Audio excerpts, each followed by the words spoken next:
Hey everyone, I'm Jessica here with another solo review, and today I am talking about sky towers in this lovely box with this lovely artwork. To be transparent, I received this copy for free from the designer to take a look at, so that is what I am doing.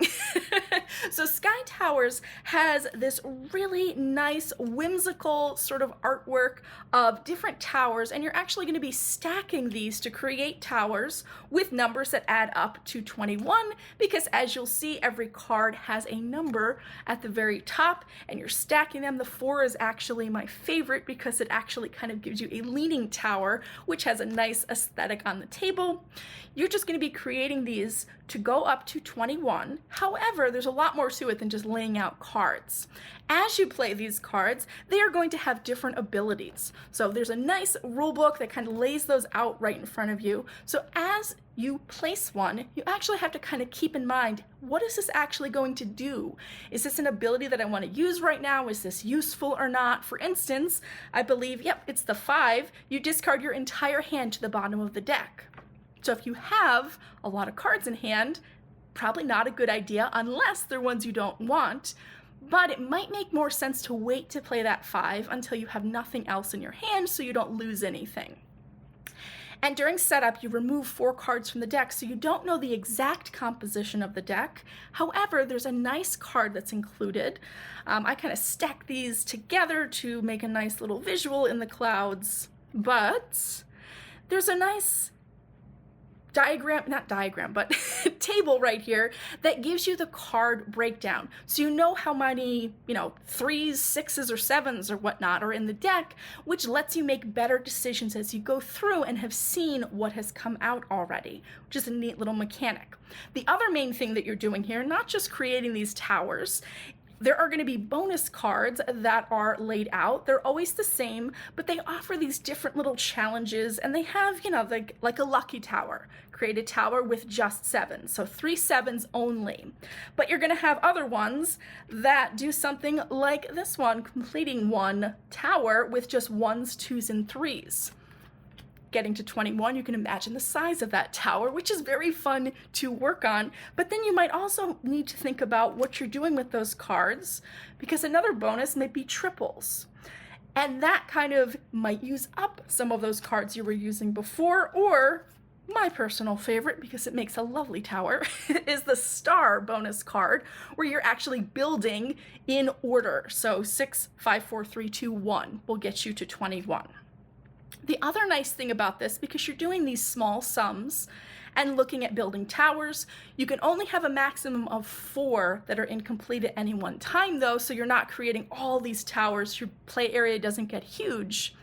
There's a nice card, which is completely optional. It's double-sided though, and what this one is doing is it's actually giving you reminders of how many other cards or what those values need to be to actually reach 21. I do pretty well with small sums. I know others are possibly not, and that's just a nice way to do it. I used to do all my stuff on calculators, and I couldn't even think of, like 7 plus 4, I got to think about. So it's been nice to get back into those small sums. This is a great way to do it. There's another game called Bowling Solitaire that helped out with that as well. But again, it's optional. If this will help, great. If not, it's just an extra card that's there. I have really enjoyed this though. It is not going to be very, what would the word be? There's not a ton of variety, so you're going to see a lot of the same cards, and those bonus cards stay the same between plays. But how it plays out with the order of the cards and how you're building these towers is different each time. And in the solo mode, there's a nice little end game in scoring with some scoring tiers to see how you did. And the highest one, the master tier, I don't reach that. I think I've hit that once in many plays. So it's not like it's a guaranteed, oh, I did it, I know how to do this. It's more reacting to the cards. Again, figuring out what you have in your hand with these, again, these lovely, it's just really nice, kind of charming artwork that has a cozy vibe to it. It's just nice. And again, when I say there's not a lot of variety, I don't necessarily mean that as a negative. That's part of what makes a game cozy for me, is that it is potentially, some might see it as repetitive, but it is familiar. And that familiar atmosphere of just knowing, okay, there's not going to be any surprises here, but there's still this interesting challenge of, how do I use these? Should I use that ability at this time?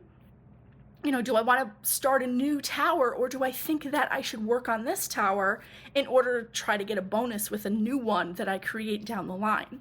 And the other nice thing about this too is you have the draw deck, and sometimes when you are moving cards around, they'll either get removed from the game entirely, or you may actually put them at the bottom of that deck. And so what that does is, if you have all of these cards remaining, you may actually know what some of the cards are near the bottom. Maybe that's where you have discarded a bunch of 7s to, and you know that that's how you're going to create that bonus. So there's just a nice atmosphere to this game, and it has nice visuals. Again, like I said, there's a lot of these, yes, are going to be repetitive artwork. You will see that, but they stack and they create such nice atmospheres. And I mean, you get you get some fun ones like this. And I believe actually in the rulebook there's an example of what these are based on in the world. You might recognize some of these as landmarks. I know like the 10 is Big Ben, and you'll just see what other ones look like. And I have really enjoyed this one. It's a very kind of calm and cozy game. Again, like I said, you're not going to see a lot of variety here, but I really like it. And the aesthetic, again, is also very welcoming. It's, you don't have these like in-your-face you're building towers with some really nice artwork. I mean, the backs of the cards are also sort of soothing in a way, and just the color palette that was chosen. So it is a very, very nice game that I've been enjoying a lot. And I'm excited to build some more towers and still see if I can get up there into the higher scoring tier. We'll see how that goes though. Or maybe my towers will come tumbling down. I don't know. But anyway, that again is Sky Towers, and specifically the solo mode for it. As always, thanks so much for watching, and I hope you get some great solo games to your table soon. Thanks again. Bye.